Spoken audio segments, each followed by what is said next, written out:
El sueño es un proceso que se construye, que biológicamente está marcado por condiciones desde la neurofisiología, pero también es un proceso que se construye en cuanto al hábito de dormir. Estamos frente a un tema que desvela a familias y a niños, literalmente.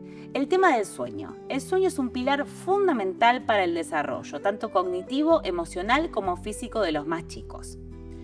Y nos encontramos muchas veces, cuando hablamos del sueño, con situaciones que son muy difíciles de resolver o que por lo menos sentimos que son muy difíciles de resolver. Tal vez si aprendemos a conocer ese lado B del sueño y nos empezamos a adentrar en algunas situaciones, empecemos a contar con herramientas que nos van a facilitar cómo resolver estos problemas que se nos presentan en el día a día. Para eso, igual vamos a contar con la gran ayuda de Sol Segura Matos, que nos acompaña hoy. Bienvenida a Primerizos. Muchas gracias por invitarme. No, de nada. Sol es neuróloga infantil, está especializada en lo que es sueño infantil. Estas imágenes, ¿no?, que nos devuelve muchas veces el cine o las series hoy en día de que el bebé se va a dormir plácidamente o que lo vemos plácidamente dormido, que va a dormir de corrido para siempre o de manera muy frecuente, y esto la verdad que nunca es así o se contrapone mucho con la imagen que la propia realidad nos devuelve. Nos preparamos con el cuarto perfecto, la cuna ideal, todos los objetos que nos venden que necesitamos para que duerma un niño, y la realidad es muy diferente. Las expectativas que tenemos o que nos fuimos haciendo acerca del sueño infantil normal son muy diferentes a lo que biológicamente ocurre y sucede con el sueño de los niños muy pequeños, ¿no? Uno está muy acostumbrado a ver en las películas, ¿no?, que se duerme solo en la cuna sin la intervención de ningún adulto, y eso por ahí no es lo que más frecuentemente sucede en las familias con niños chiquititos. Claro. La necesidad de contacto, la necesidad de intervención de un otro para que un bebé se pueda dormir y pueda sostener su sueño es un requerimiento completamente normal y esperable en la primera infancia. Entonces, creo que es clave para los papás con niños chiquititos es entender que el sueño es un proceso que se construye, ¿no? Que biológicamente tiene, está marcado por muchas condiciones desde la neurofisiología, pero también es un proceso que se construye en cuanto al hábito de dormir, y que ese proceso se va a ir acompañando a lo largo de los años. Una de las preguntas más frecuentes que tenemos en el consultorio es ¿cuándo es normal que un niño se deje despertar o que duerma de corrido? Sí. Y esa respuesta es muy difícil de darla porque la habilidad para dormirse solo y la habilidad que llamamos de autoconsuelo, de saber cómo dormirme, la técnica de yo me voy a dormir, me pongo las manos abajo de la cabeza y me quedo dormido, eso es algo que es muy variable cuando un niño lo consigue, ¿no? Y además, bueno, nadie está exento de las comparaciones, y las comparaciones son parte de las charlas cotidianas, ¿no es cierto? Las comparaciones son odiosas y, de hecho, ¿cuánto es normal que duerma un bebé, no?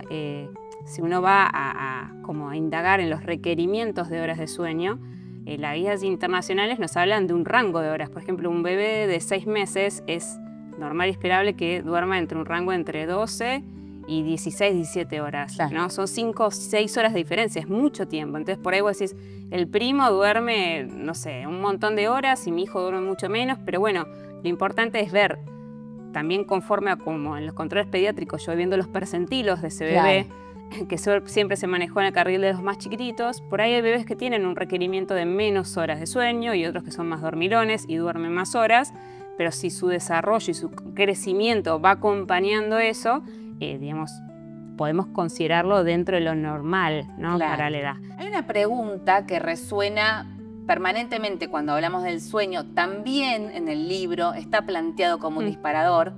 Tal vez algo nos puedas decir, yo creo que igual va a ir recorriendo toda nuestra charla, que la voy a leer tal cual porque me parece importante no olvidarme de ninguna palabra, cada palabra hacia esta pregunta, que es ¿cómo hacemos para que la hora de dormir se vuelva lo más parecida a un momento de descanso? Bueno, primero, es todo esto. Total. Primero entender que dormir no es apretar un botón y me quedo dormido. Dormir es un proceso biológico que se construye, ¿no? Nosotros tenemos un reloj marcapasos en el centro de nuestro cerebro que está ubicado en una zona que se llama hipotálamo, que dentro de muchas funciones produce lo que es la melatonina, que es una hormona que me va a ir dictando diferentes ritmos biológicos, ¿no? Hay ritmos para que se secreten diferentes hormonas, diferentes neurotransmisores, y ese reloj está muy guiado por lo que es la luz, ¿no? Entonces, durante la mañana yo tengo más intensidad de lo que es luz azul, más claridad, y a lo largo de la tarde y la noche va oscureciendo, aumenta la luz anaranjada del atardecer hasta llegar a la oscuridad. Bien. La oscuridad es lo que va a propiciar la secreción de melatonina. Pero de la misma manera que un bebé va madurando, este reloj también va madurando. Entonces los bebés muy chiquitos, los recién nacidos, no tienen una secreción todavía autónoma de melatonina, entonces confunden lo que es el día y lo de la noche, entonces duermen muchas siestas durante todo el día, ¿no? No saben diferenciarlo. Eso es por un lado lo que me va a construir un poco ese, digamos, a lo que íbamos. Pero por otro lado, es importante lo que yo hago durante el día, ¿no? Los niños a lo largo de la vida son capaces de tolerar cada vez periodos más largos despiertos, ¿no? Lo que llamamos por ahí ventanas de sueño, está como muy popularmente ese concepto, ¿no? ¿Cuántas horas un bebé puede tolerar despierto hasta llegar a sentir señales de cansancio? Bueno, ¿eso por qué? Porque mi cuerpo, más allá de esas horas, necesita tener un desgaste. No es lo mismo que yo pase todo el día sentada en un sillón mirando una serie, que si salí afuera, fui a trabajar, hice ejercicio, voy a sentir más presión de sueño. Entonces, estos dos procesos van a ayudar a lo que es ese momento que no se logre, no sé, vuelva una batalla campal, ¿no? Claro. Porque todos adultos volvemos después de un día muy agotador a casa y a veces, bueno, queremos terminar el día y todos buscamos que ese momento de dormir un bebé sea un momento de conexión, de placentero, pero muchas veces no lo es tanto porque ese bebé llega sobrecansado, pasado de sueño. Yo estoy muchas veces con ganas de acelerar ese proceso y cuando lo trato de apurar es peor. Es peor. Claro. Entonces, una de las claves en esto es como trabajar con las rutinas y la previsibilidad. Por ahí, tener una rutina sencilla, puede ser un baño o por ahí algún tipo de masaje suave, cambiarle el pañal ya en la habitación donde va a dormir, ponerle el pijama, si a algunos le ayuda a leer un cuento o no. Bueno, diferentes elementos como son el ruido blanco, que a veces puede ayudar, y la iluminación también. Esto que les decía, digamos, ayudar a que ese momento que biológicamente está dispuesto, que empiece a secretarse la melatonina, está acompañado por todo el entorno. Claro, ¿no? claro. Porque si no, viene y dice, no, mira, no lo puedo dormir en medio de una fiesta. Y yo tampoco me puedo dormir en medio de una fiesta, ¿no? Claro, claro. Bueno, un poco atar esto de la importancia de las rutinas. Sumo varios conceptos para ir repasando. Las ventanas de sueño, tenerlas presentes, la importancia de las rutinas, de armar una rutina, no muy rebuscada, pero armar una rutina al fin, y también estos factores que del mismo ambiente, ¿no es cierto?, impactan directamente en el sueño que va a tener ese bebé, principalmente, ese niño después, pero principalmente ese bebé, ¿no es cierto? Una cosa que uno vive como médico es que nosotros, digamos, esta es una generación de padres súper informados. Muchos ya vienen con todo, digamos, ya saben las ventanas, ya te dicen, yo sigo todo al pie de la letra, todo lo que hay que hacer. Y primero saber, bueno, la rutina ayuda, pero saber que hay un 80% de rutina y un 20% que hay que fluir con la, digamos, la flexibilidad. También eso es bueno, digamos, entrenarlo como padres y entrenarlo para nuestros hijos, de saber que hay veces que las condiciones las voy a poder acompañar y otras cosas veces que no tanto. Entonces, de estos elementos, ¿no? Bueno, a ver, y todos los días no van a ser iguales el uno al otro, porque en el medio van a salir dientes, van a tener fiebre, van a tener mocos, van a haber un millón de circunstancias que van a tener diferentes experiencias sensoriales en el día. Van a empezar con nuevas pautas del desarrollo y cada vez que un bebé aprende algo nuevo, eso lo puede querer ejercitar de noche. Entonces, si se empezó a sentar, probablemente empiece a sentarse en la cuna. Si se empezó a parar, se va a empezar a parar. Y todas esas cosas las practican también de noche y eso va a generar más despertares. Claro, claro. Sí, no olvidarnos que así como, bueno, uno tal vez como adulto tiene más conciencia de que uno es un todo. Bueno, el bebé también obviamente es un ser humano y es un todo. Entonces, digo, que traslade, ¿no es cierto?, un aprendizaje de un momento del día a la noche, es hasta natural. Es natural, digamos, uno tiene que entender que el sueño es un proceso muy activo y sobre todo en la primera infancia. En el sueño se da un proceso que se llama de poda neuronal. Todo lo que yo las conexiones que voy haciendo neuronalmente se seleccionan y se clasifican durante el sueño y veo qué de esos aprendizajes es más rico y qué conexiones yo quiero conservar. Voy a tomar un poco lo que dijiste de tener en cuenta estas circunstancias y como son muchas las circunstancias que van apareciendo, siempre hablamos, bueno, de tener en cuenta la singularidad de cada uno, ¿no? Y de cada familia, pero bueno, en líneas generales yo rescaté 4 ejes para charlar con vos que tienen que ver con profundizar, ¿no es cierto?, en el tema del sueño, y me gustaría empezar primero con a ver si existe o no, y es un mito, con la famosa hora de las brujas, que no sabía que se llamaba también llanto púrpura, que eran sinónimos. Bueno, también aprendimos en relación a esto. ¿Y en qué medida esto se conecta con el sueño? ¿Cómo puede impactar? La hora de las brujas es una situación que ocurre en bebés por ahí desde 15 días hasta los 4 meses, que ocurre generalmente por las horas de la tarde, más o menos ahí a las 7 de la tarde, que empieza el bebé a estar sumamente irritable, con un llanto que no lo puedo consolar con nada. Y obedece a un conjunto de factores, ¿no? Por un lado, que los bebés vienen de un ambiente intrauterino muy como protegido, ¿no? ¿Cómo duerme un bebé? Porque el bebé duerme en la panza. ¿Cómo duerme? Bueno, duerme contenido, duerme, creemos que en la oscuridad, ¿no? Con el ruido de la voz de la mamá, claro, de los latidos del corazón, y de repente se expone a un montón de estímulos desde lo sensorial que pueden generar una sobrecarga sensorial. Bien. Y eso, digamos, está relacionado con ese momento de que la única manera de comunicación que tiene un bebé a esa edad, bueno, es el llanto. Por otro lado, también en esa edad es muy común de ver los cólicos del lactante, entonces en esa hora también, digamos, ese es un factor que también está muy relacionado, y además le sumamos una fichita más: si ese bebé por ahí no descansó bien, digamos, las siestas que le correspondían durante el día, en ese momento en el que está sobrecansado, se da esta conjunción en la cual estoy cansado pero no me puedo dormir, y a la vez se genera una situación de que yo veo a mi bebé desregulado, me desregulo yo, desregulo el bebé, y es como, es todo un caos. Tomo otro eje. Vos decías que los papás vienen tal vez con este manual, ¿no? Aprendí este 80% de información, pero hay un 20% restante. Y en ese 80% capaz que te mencionan las regresiones, se me ocurre. Recordemos qué son las regresiones, porque tal vez un bebé venía durmiendo bárbaro y de golpe me cambiaron al bebé. ¿Qué pasó? ¿Qué son? Las regresiones del sueño son esos momentos en el desarrollo en el cual un bebé venía durmiendo más o menos bien y tiene algún tipo de ida para atrás, ¿no? Y hay ciertas edades en las que es más común ver estos saltos, que muchas veces están vinculados con saltos en el aprendizaje. Sí, pero nada es caso cerrado, ¿no? Es evolutivo, el sueño lo marcamos, por las dudas lo volvemos a decir.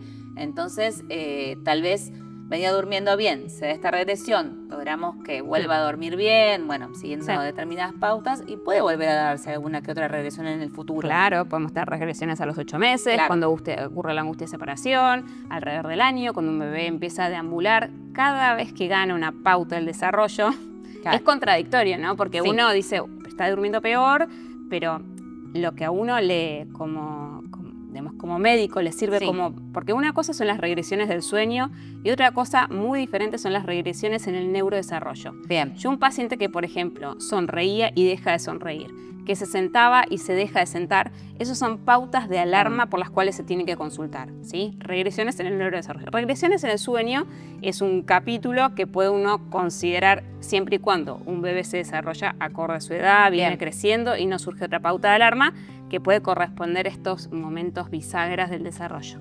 Perfecto, perfecto. Voy a tomar otro de los ejes y acá voy a prestar especial atención porque no termino de diferenciarlos, pero vos nos vas a ayudar, que es pesadillas versus terrores nocturnos versus pesadillas. ¿Son lo mismo? ¿No son lo mismo? Se escucha bastante eso. Sí. Bueno, no son lo mismo, ¿no?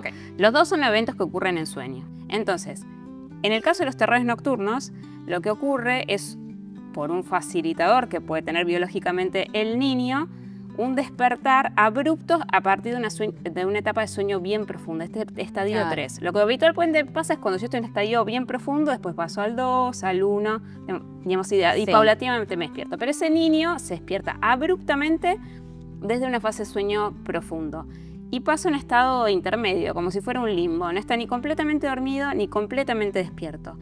Y en esa situación pueden ocurrir, por ejemplo, bebés que hacen lo que llaman despertares confusionales, que se despiertan, miran para todos lados y se vuelven a dormir. Los terrores nocturnos, que en ese caso yo veo al niño que está llorando, transpirado, angustiado, que lo voy a querer consolar, pero no me deja, está como que Tal vez le no preguntás está. qué pasó y Y al día siguiente no tiene recuerdo de lo que pasó. Y es un ambulismo, que es otra variante más, en la cual ya el niño o el adulto se traslada fuera de la cama. Esos, digamos, son eventos que se llaman parasomnias del no REM.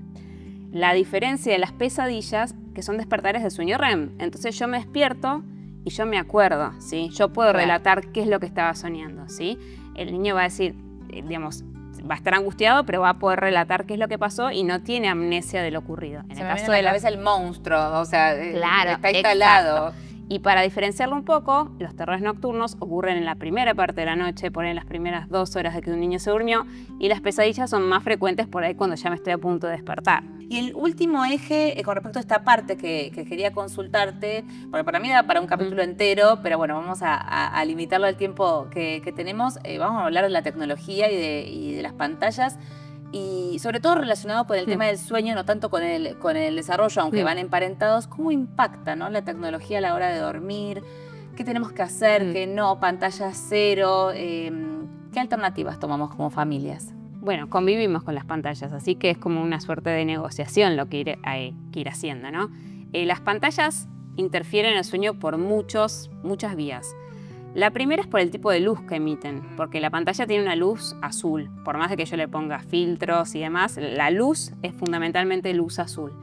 Y lo que decíamos antes, la luz azul lo que le dice a mi cerebro es despierto, día, ¿sí? Claro. Y yo en ese momento necesito oscuridad. Entonces ese es un primer mecanismo, suprime la secreción de melatonina y retrasa el inicio de la secreción de melatonina, que es la hormona que me abre las puertas del sueño. Lo segundo es el contenido. Porque ¿qué yo estoy consumiendo en la pantalla? Si un niño está viendo YouTube sin parar y está viendo Peppa, quiero más y más y más, eso está vinculado con lo que son los mecanismos de recompensa, con la secreción de dopamina, ¿no? Que me hace querer ver más y más y más. Y es difícil poner como un freno y un corte y depurarme ese contenido. Porque además quedan los chicos como muy hiperactivados y que eso es, digamos... Por eso la recomendación es que por lo menos la exposición de las pantallas esté 1 hora antes del momento que me voy a dormir. Clave, incluso eso te iba a preguntar, porque, a ver, no estamos, perdón que te interrumpa, pero quiero hacer esta aclaración. No estamos, después cada familia lo toma y lo aplica como mejor le resulte y le parezca. No estamos con esta pregunta llevando a que vivamos o habitemos en una caja de cristal y que las pantallas no existen. A ver, estamos hablando ya de generaciones que nacieron con eso, entonces no podemos desconocerlo, pero sí cómo tratar de contribuir a lograr este equilibrio, ¿no? Y a que descansen lo mejor posible. Y bueno, ir negociando, ¿no? Digamos, ir estableciendo acuerdos en casa, sobre todo con los chicos que son más grandes y que convivimos todos con la tecnología, decir, bueno, poner un horario tope y saber que lo que son los dispositivos, porque esa es una generación que tiene pantallas que se mueven, que deambulan. Nosotros teníamos la tele, la compu y no se movía. Yo en este caso tengo pantallas que las llevo a la cama.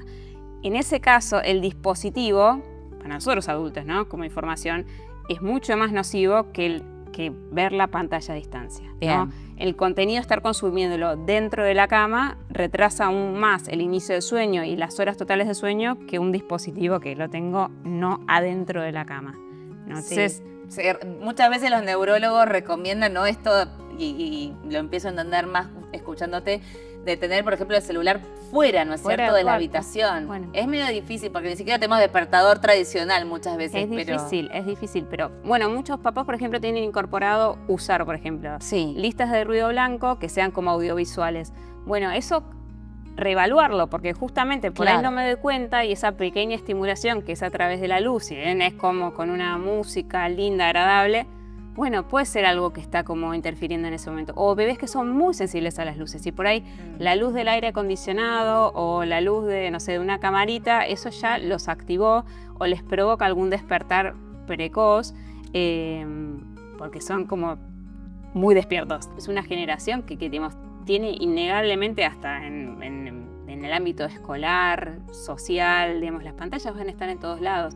El tema es, bueno, si uno puede establecer por lo menos intervalos, digamos, si yo le puedo y uno como adulto está disponible, ¿no? Para intervenir en ese momento porque, bueno, todos trabajamos y tenemos una cosa, no sé, cuando estoy haciendo una actividad, saber qué es lo que estoy buscando con ese momento de pantalla, ¿no? Claro, también autoconvencernos, porque si estamos intentando dormir al bebé o al chico más grande que ya empieza a imitarnos, y estamos con el celular al lado, ¿qué mensaje estamos dando con eso, no? Claro. Es complicado eso. Es complicado, pero... Es complicado. Pero bueno, son aliadas y enemigos al mismo tiempo, ¿no? Nos sirven para tantas cosas las pantallas. Y para otras, bueno, es difícil, para uno es difícil, sí, ¿no? Por eso autoconvencernos, por eso claro, decir... uno no está con el librito y lejos está querer decir a los padres que no, pantalla cero. Bueno, veamos de qué manera podemos construir el entorno más saludable y que si un chico viene con los padres preocupados porque tiene un problema de sueño, bueno, veamos, hay un tema de pantallas acá, hay un tema que está obstaculizando el sueño. Bien, bien. Llegó Club Nutri, con toda la información para acompañar a tu bebé en sus primeros 1000 días. Y lo mencionamos muy por arriba, pero me gustaría puntualizarlo antes de entrar en otras situaciones que también pueden complicar al sueño, que tiene que ver con la rutina, ¿no? ¿Cómo afecta la rutina diaria de cada familia, de los adultos, en el sueño de los más chicos? Y viceversa, si podemos hablar también de si la propia rutina de los chicos puede tener o no algún cambio más favorable para favorecer ese descanso. Al cerebro le ayuda mucho la previsibilidad, saber qué es lo que, digamos, yo para venir hoy tenía agendado, qué era hoy, cómo tenía que trasladarme, digamos, estaba preparada, ¿no? Entonces esa preparación nos ayuda a anticiparnos, ¿no? Entonces las rutinas nocturnas ayudan a eso, que un bebé llegue preparado a ese momento para dormir. Lo que ocurre es que también, y esto le angustia muchas veces a los papás, es que la rutina del bebé no coincide con la rutina de los papás, porque por ahí un bebé necesita, por sus requerimientos de horas de sueño, dormirse muy temprano y por ahí los papás, esta es una típica, ¿no? El papá llega, no sé, a las 7, 8 de la noche y a las 8:30 se tiene que dormir. El bebé tiene sueño a esa hora. Y los angustia un montón a los papás, porque si es justo ese momento que tengo para conectar, lo tengo que estar durmiendo y mucho fuerza en ese momento para poder compartir un momento cuando realmente por ahí el momento de empezar la rutina era antes. Entonces, primero saber que esto no es toda la vida, que hay momentos en los que un bebé va a estar desacoplado, o muchas veces cuando hay hermanitos, ¿no? Por ahí el hermano más grande cena con los papás y el bebé más chiquitito tiene que dormirse antes, y que a lo largo de la vida vamos a poder tener una rutina familiar conjunta, pero también es esperable que en los primeros meses de vida esos requerimientos hagan que no podamos compartir ese momento de la cena. A veces sí, por ahí los bebés que son, digamos, lo que llamamos búhos, ¿no? Que necesitan dormirse tarde y despertarse tarde, bueno, esos por ahí sí van a estar en ese momento, pero los bebés que llaman alondras, que son los que se despiertan muy temprano y necesitan dormirse muy temprano, probablemente necesite dormirlo primero el bebé y después seguir con la rutina familiar, que también es un espacio como adultos que nos sirve, ¿no? Para poder como no tener ese pequeño momento de conexión, nada más. Y vuelve a aparecer la flexibilidad y la necesidad de ser flexibles. Sí, eso es algo que, pero bueno, para la vida es una la flexibilidad, de vuelta, tener rutinas, pero no casarse con las rutinas, ¿no? Porque la gente, los papás se vuelven muy ansiosos con hasta poder, dogmáticos me suena, ¿no? Totalmente. Y eso es como que es algo que terminan siendo muy esclavos de esa rutina. Y más allá de las particularidades, ¿no? de cada una de estas situaciones que te voy a mencionar, las quiero usar como disparador para ver qué recomendaciones tenés, porque son algunas situaciones, no necesariamente vivimos todas al mismo tiempo, se van dando, ¿no? A lo largo de la vida, a lo largo de estos primeros años de la crianza, pero que tienen un impacto directo en el sueño. Ese es, si querés, el hilo conductor de estas situaciones que vamos a traer acá. La primera que te propongo son las mudanzas. ¿Cómo impacta la mudanza en el descanso de un niño? Bueno, las mudanzas se dicen que son una de las causas de más estrés en la vida, ¿no? Creo que segunda o tercera causa en la lista, y que para todos es una revolución y para los chicos también. Y bueno, de vuelta, la anticipación ayuda mucho. Si yo puedo conocer esa casa antes, que me cuenten a dónde me voy a mudar, ayuda un montón. Y que dentro de las primeras cosas que uno da como una recomendación es si yo puedo armar el espacio donde va a dormir el niño, que no me importa si es el cuarto de los papás, el cuarto del bebé, lo que sea, pero yo puedo tener la casa hecho un caos. Pero ese espacio, si uno lo puede como ordenar antes que todo y que no sea por ahí el cuarto del niño, el lugar que está lleno de cajas, bueno, por ahí priorizar ese lugar para que vaya vinculándose con ese nuevo espacio y saber que son momentos en los cuales por ahí voy a tener que estar mucho más presente, que si era un niño que ya dormía solo en su cuarto y me mudé, muy probablemente hasta que se acostumbre a ese nuevo lugar, que tiene otros ruidos, que tiene otro espacio diferente, va a necesitar más apoyo de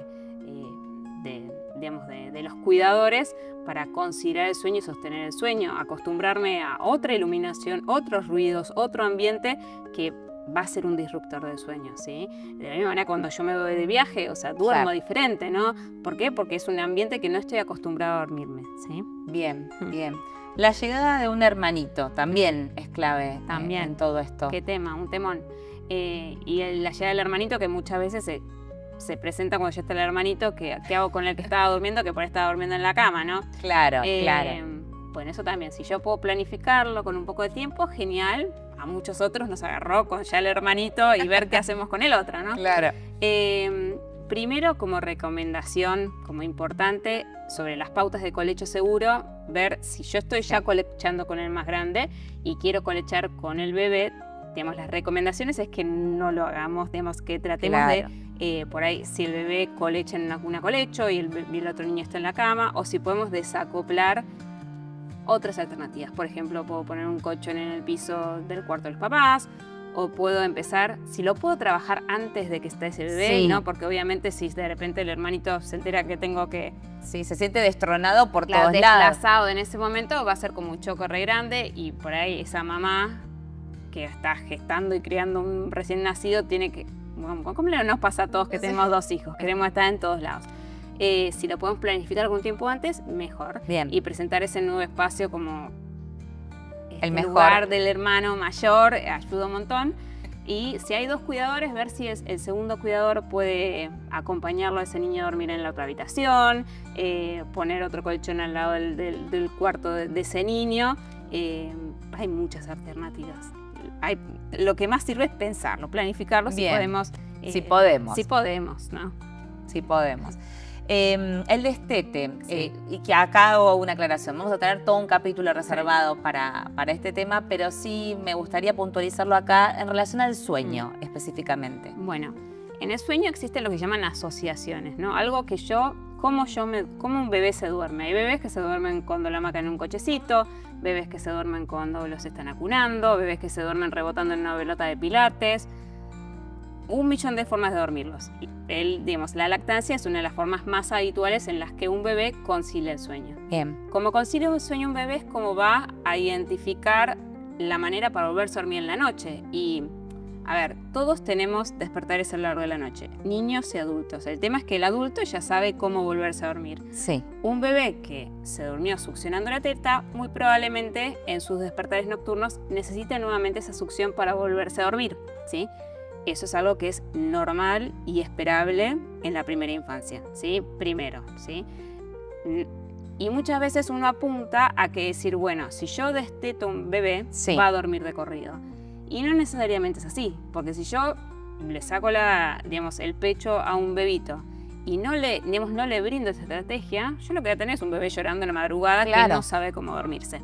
Entonces, si una familia está en el deseo de realizar un proceso de destete, como una de las recomendaciones sería, bueno, primero hacerlo de manera paulatina y gradual, de ir de a poco estableciendo otras maneras, ¿no? Por ejemplo, si yo lo dormía únicamente con el pecho, empezar a acunarlo o empezar a hacerle alguna palmadita, algún mimito, algo para empezar a introducir una nueva manera. Porque si no, esa es como una falsa creencia, decir, bueno, el tema está vinculado únicamente con la lactancia y saco la lactancia y en realidad veo que... Claro, y aparte es muy abrupto, ¿no? Total, con hacer el corte de esa manera. Total. Lo mencionaste muy al pasar, profundicemos un poquito en la salida de los dientes. Bueno, siempre son como los principales culpables, ¿no? Sí. Decir, tipo, duerme mal, le está saliendo un diente, ¿no? Siempre. Está con un chinchudo y le sale un diente. A veces, digamos, no está completamente comprobado cuánto intervienen los dientes en los despertares. Sí, la salida de los dientes es un momento de incomodidad por el corte que generan en la encía y eso tengo un bebé que por ahí, digamos, está como más irritable, es discutido dentro de los pediatras el uso de analgésicos para la salida de los dientes, no es una indicación de rutina. Sí, lo que está como más recomendado son todas las medidas como mordillos de silicona, otras medidas que pueden aliviar ese momento de disconfort, ¿no? Pero por supuesto que pueden estar relacionados con el sueño, pero a veces no pasa eso, tipo, si Tal bueno, cual. eran los dientes, ya salieron todos los dientes, y si el chico se sigue despertando un montón. Sí, busquemos otra excusa, Claro. otra explicación. Y esto brevemente porque, bueno, Sí. se lo dejamos a los especialistas en todo lo que tiene que ver con el área de gastro, digamos, Sí. pero el reflujo también suele ser un motivo También. que Esa impacta. esa es una de las pautas para tener de alarma, ¿no? Porque en el caso de un bebito, bueno, tengo un bebé que se despierta muy irritable a la noche, ¿sí? Puede ser algo normal, esperable, sí puede serlo, pero si yo tengo un bebé persistentemente irritable, ¿sí? Que además de eso tiene un mal progreso en cuanto a su percentilo, a su peso, que es un vomitador frecuente o que asocia otros síntomas de disconfort, es para tenerlo como dato de alarma, ¿no? Bien. Porque no todo es normal y no todo es esperable y hay ciertas circunstancias que hay que Sí. tener digamos, una alerta especial porque puede estar hablándonos de otra situación más allá de lo biológicamente esperable. Bien, bien. Y más allá de todas, porque lo hicimos, al final recorrimos un Sí. montón de situaciones especiales que mencionamos. ¿Cuándo podemos decir realmente que hay un problema real de sueño? Bueno, ¿cuáles son como las pautas de alarma? Eso, ¿no? a ¿Cuáles eso me son refiero. digamos, bueno, lo que hablamos recién, un niño que no crece, Sí. digamos, acorde a su peso y su talla, porque recordemos que durante la fase de sueño profundo se produce hormona de crecimiento, entonces, bueno, eso es algo que son dos cosas para tener como en cuenta.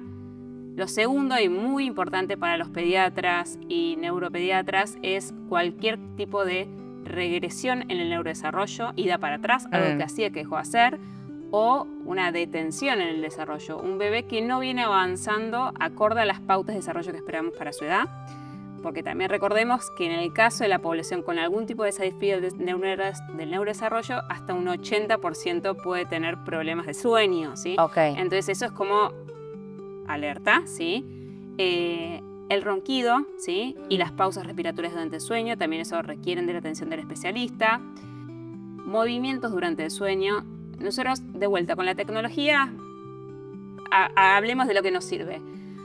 Muchas veces dicen, papá, hizo tal cosa, se sentó, se giró, sacudió, hizo un espasmo. Bueno, ¿qué es eso? Fílmenlo. Si tienen la oportunidad de algún movimiento que le llame la atención durante el sueño, si tengo alguno que está lúcido en ese momento, filmarlo y después mostrárselo al pediatra para ver si es un movimiento que consideramos. Hay muchos movimientos normales y esperables durante el sueño, pero muchos otros no y requieren de un estudio más específico.